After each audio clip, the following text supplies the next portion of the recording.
Hi everyone, Mrs. Marcellus and Einswine here. I think we've gotten Einswine straightened out now. In our last adventure he went a little bit flippin' nuts with the division problems and ended up turned upside down, but we're headed in the right direction again and we're ready to try dividing mixed numbers.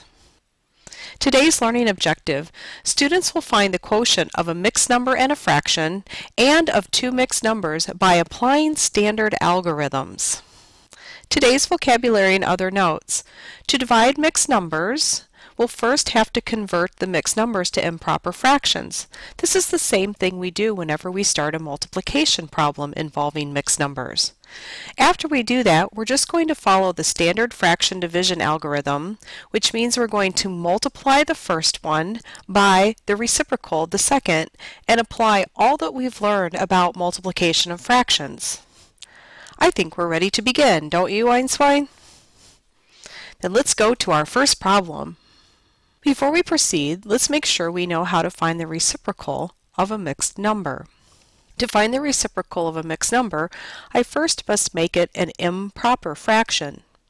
The improper fraction version of 4 2/5 is 22 over 5. 5 times 4 is 20, plus the 2 in the numerator gives me the 22. And the denominator of 5 doesn't change. However, that's not the reciprocal, that's just the equivalent value. The reciprocal is then 5 over 22. I have to first make the mixed number into an improper fraction, and then I have to flip that. If I multiply 22 over 5 times 5 over 22, I do end up with an answer of 1. Let's find the quotient of 2 3/8 divided by 1/4. First, I must turn 2 3/8 into an improper fraction. That would be 19 over 8. Then I can go ahead and rewrite my problem as multiplication. I have 19 over 8 times the reciprocal of the second fraction, and that is 4 over 1. After I've set up the multiplication problem, I can then see if I can cross cancel. 4 goes into both 4 and 8. And that becomes a 1 and a 2. Then I multiply straight across, and I get 19 over 2, and I'll need to turn that back into a mixed number.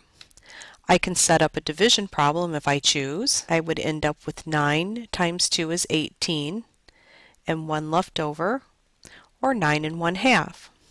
I could also just think to myself, how many times does 2 go into 19, and how many are left over? 2 3/8 divided by 1/4 equals 9 1/2. Let's find the quotient of two mixed numbers, 4 1/5 divided by 2 1/3. The first step is to turn these into improper fractions. 4 1/5 becomes 21 over 5.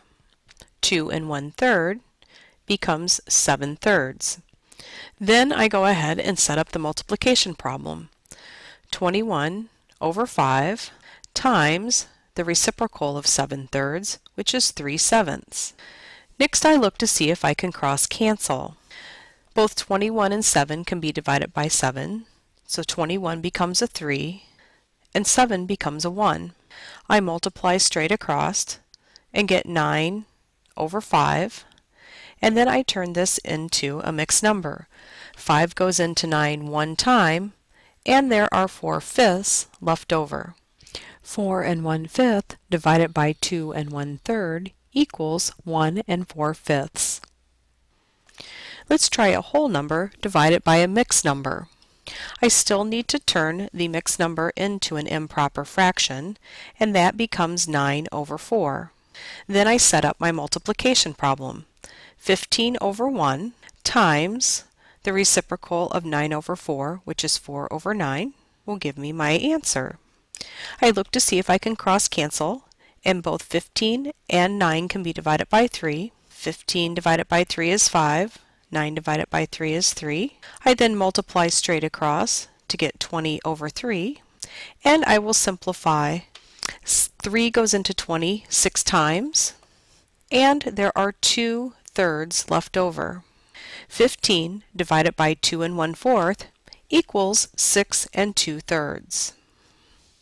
Let's try solving some word problems.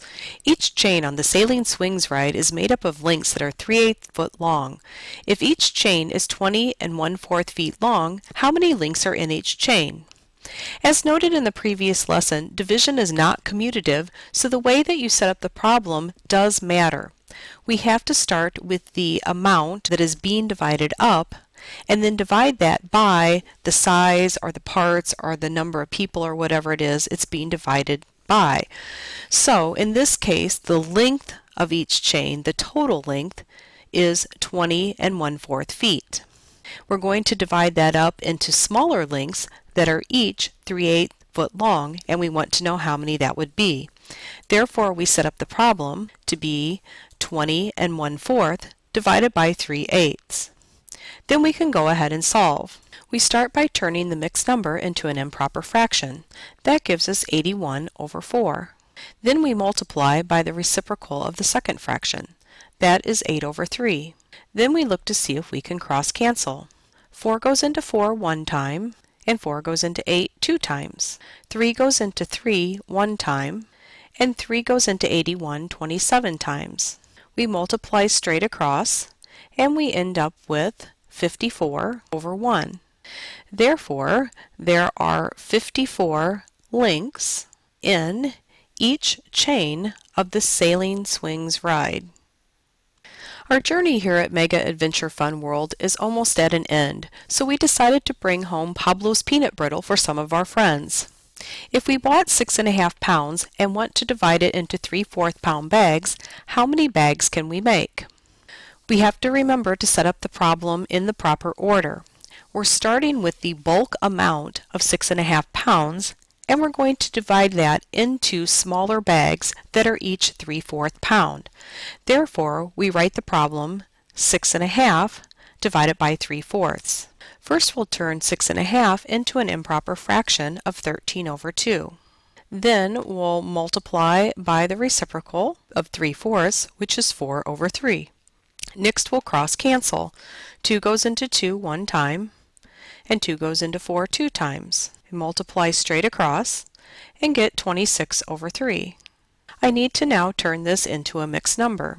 3 goes into 26 8 times. 8 times 3 is 24. That leaves us a remainder of 2/3. So we can make 8 2/3 bags of peanut brittle. Well, Einstein, I don't know about you, but I don't think that we want to give 2/3 bag of peanut brittle to one of our friends, do you? No, that doesn't seem like it'd be very nice. I think the only thing left for us to do is eat it in the car on the way home. Sound like a plan? Well, math students, as you can tell, we're now on our way home from Mega Adventure Fun World. We hope that you have enjoyed learning about multiplication and division of fractions, and remember, as Einstein says, every fraction is a fun-filled adventure.